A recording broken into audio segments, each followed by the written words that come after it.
Hi, thanks for joining me. Today I'm going to show you how to put 6 roses in a vase.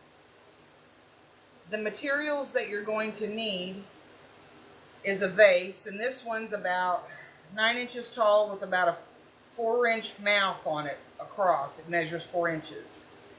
You're going to need some foam.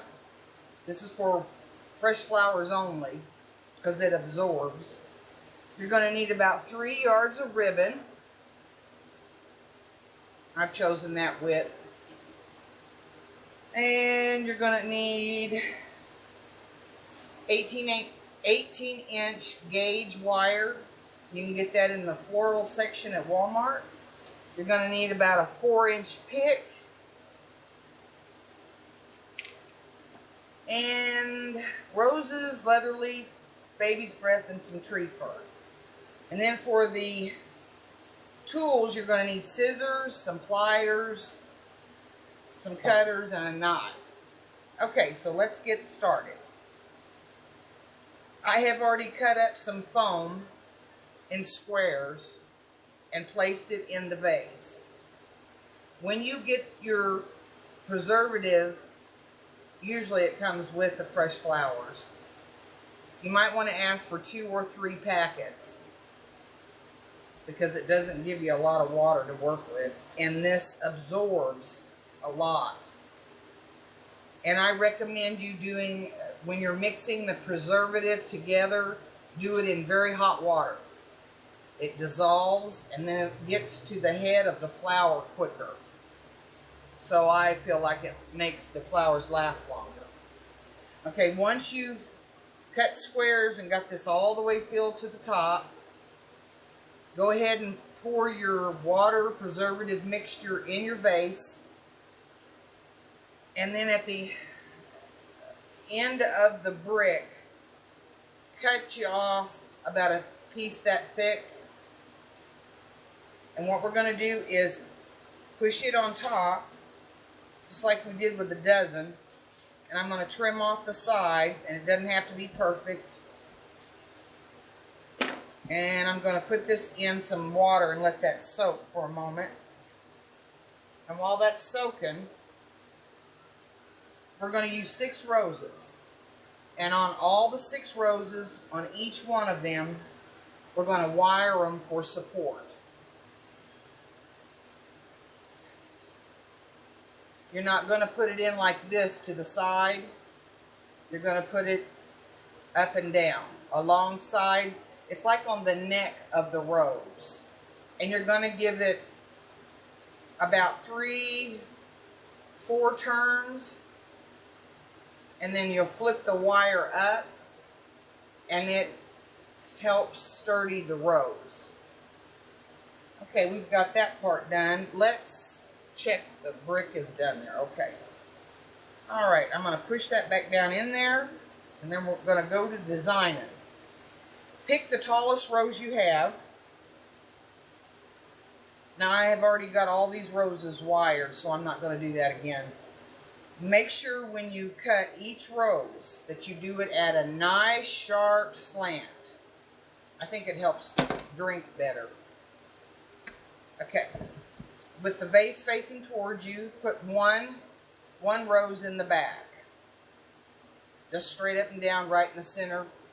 Easy peasy.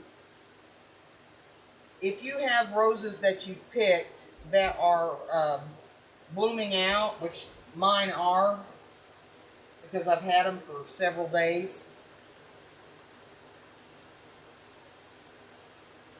the roses that you pick for the center of your arrangement, make them, if you can, the fuller bloomed ones, because your eye goes right to that.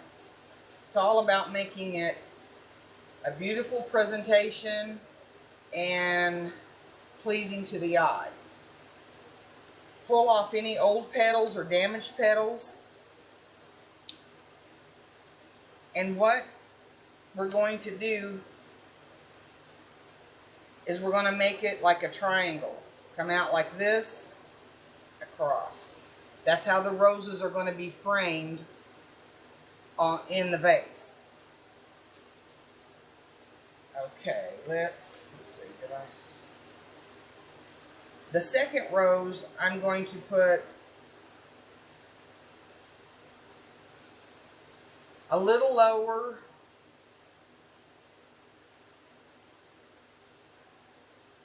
than this rose and out to the side.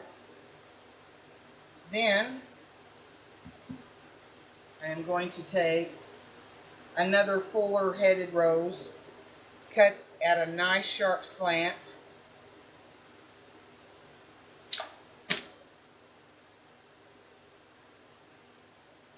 In the foam, it's like right next to it.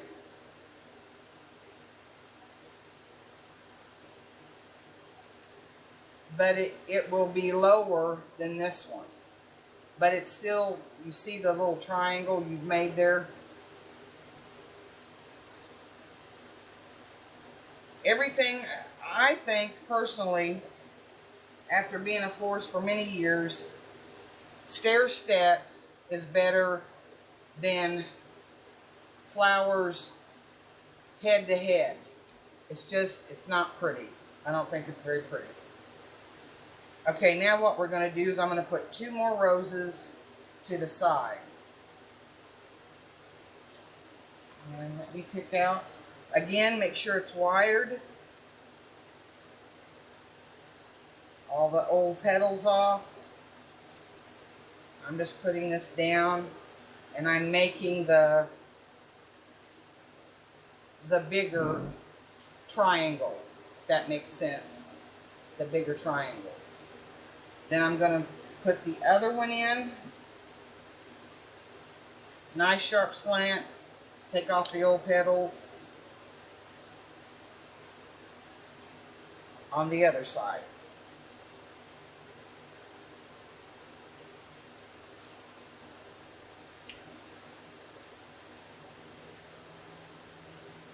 See how I've done that? It's made it like a triangle. And then last but not least, I'm going to put in the last rose. I'm just trying to find one here. And I'm going to put it in the center of the arrangement.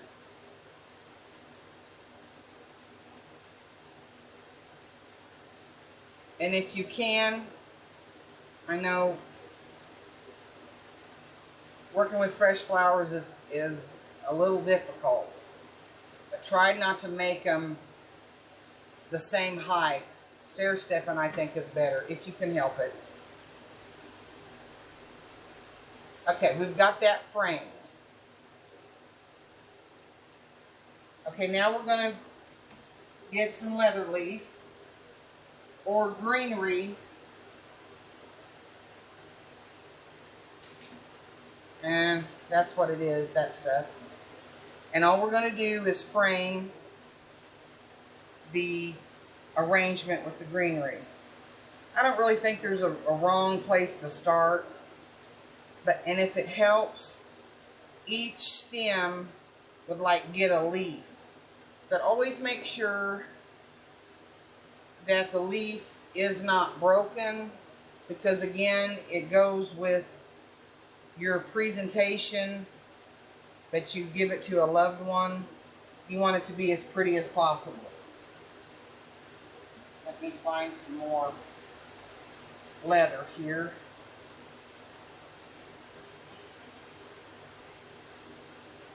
And I'm just putting it underneath. If you noticed, I'm putting it underneath these 2 roses, one in the front. I'm going to put one up here, kind of hide the stem. I'm going to put one behind.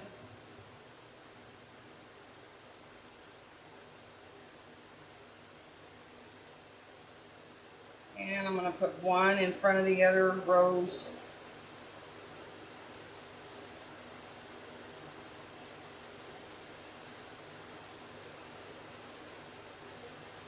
You see that, how that looks?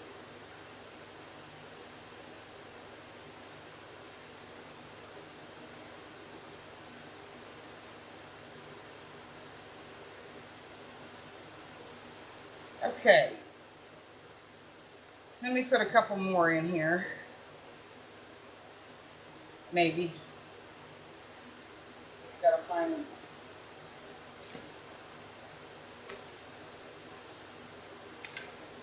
Just make sure it's all pointing outwards, not covering up the roses, because they're the star of the show, and you want to, you know, make them look as pretty as possible.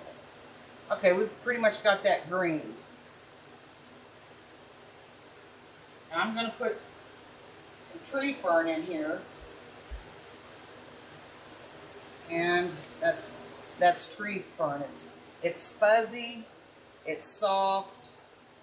I think it softens the arrangement, makes it look more romantic.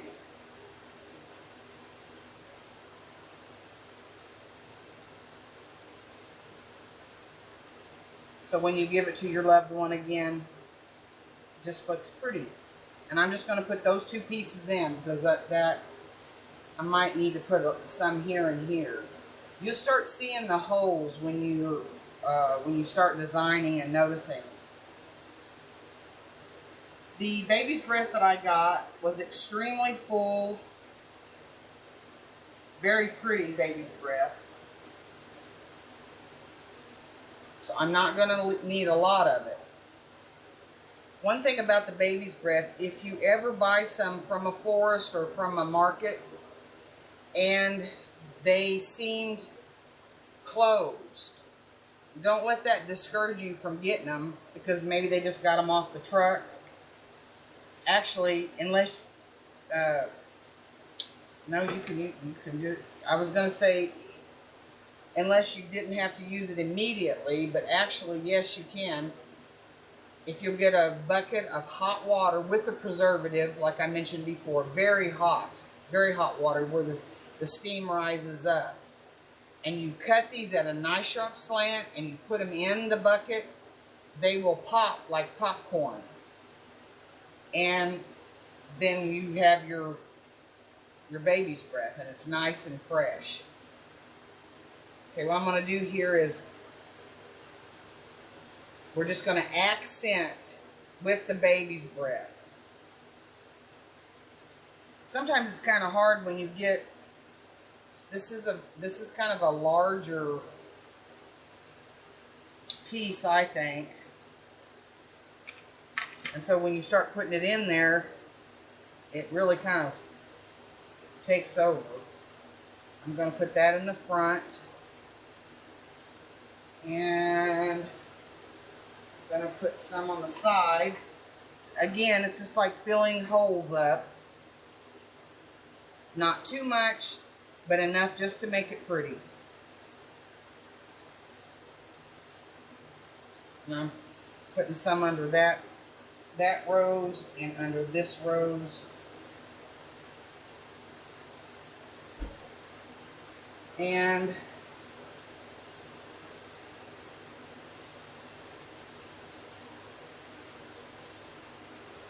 hopefully that's not too much. Can you see that?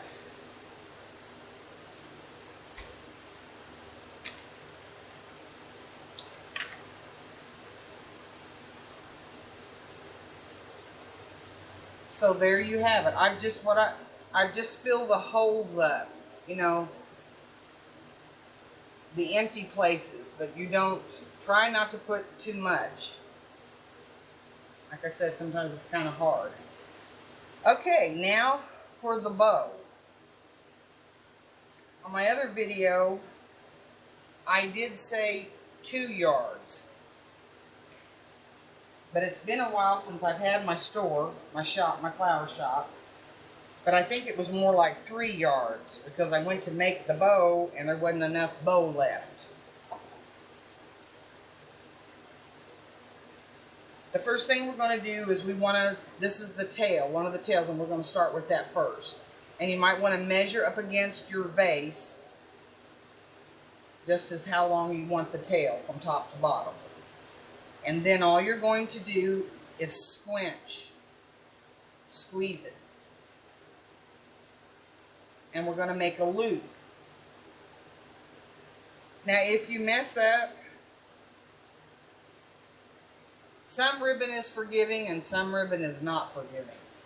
This, what I got here, is not forgiving. You can see all the wrinkles in it when you mess it up and try to pull it back out.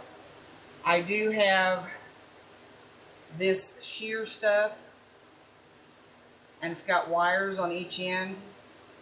It's more forgiving, and actually, if you're starting making ribbons, the wires help. Okay, what we're going to do is I'm going to make 3 loops on one side and then go over to the other side and make 3 loops. And I'm just going to go back and forth and back and forth. You might want to measure just to make sure the loops are the same size.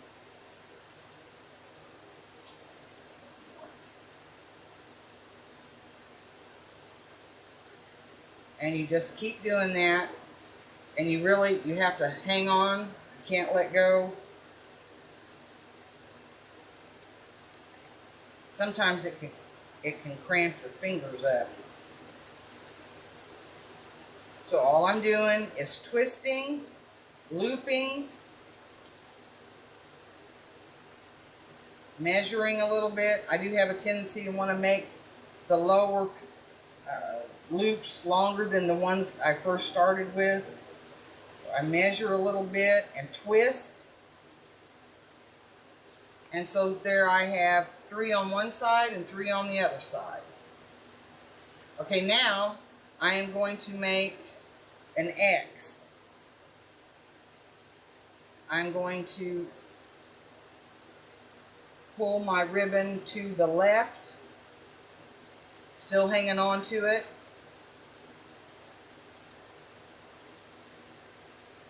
There's one, and then it's already automatically pointing down the other side. And all I'm going to do is measure a little bit, twist, and so there's part of the X right there. And so then this is up again, so I'll go to the other side.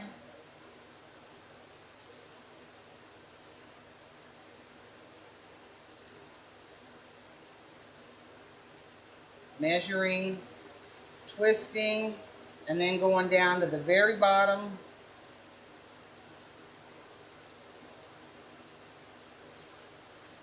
And there I hope you can see that, the X that I've made. And I'm going to cut that off. And I'm going to take just half, which I thought I had that cut already, and I don't. I'm going to take half of this 18-inch gauge wire, and if you don't cut it exactly half, no big deal. And where you held your thumb that entire time, put the wire down in between there, pull it down. Some people can twist this with just their fingers. I prefer to use pliers, but don't twist it too much, because if you do, you'll break it, and then if you don't have a hold of it, you'll have to start all over again. Okay, so we've got that secured. You take your pick, you wrap it around the bow.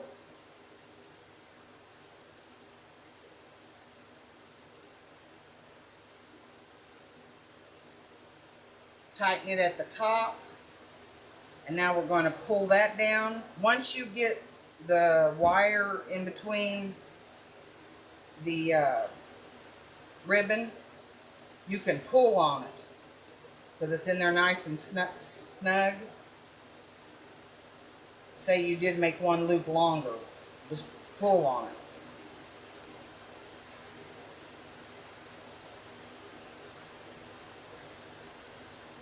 Okay, that one piece there, I had it turned wrong. Okay, and then there's your bow. Now down here at the bottom, there's 2 ways that you can do this. You can just cut it at a slant, or give it that V look. So let me we're gonna do it the V way. I'm gonna cut it straight across, and I'm gonna fold it over like so. And all you're gonna do is just go from the corner up, and it makes a V. And then we're gonna do it on the other side.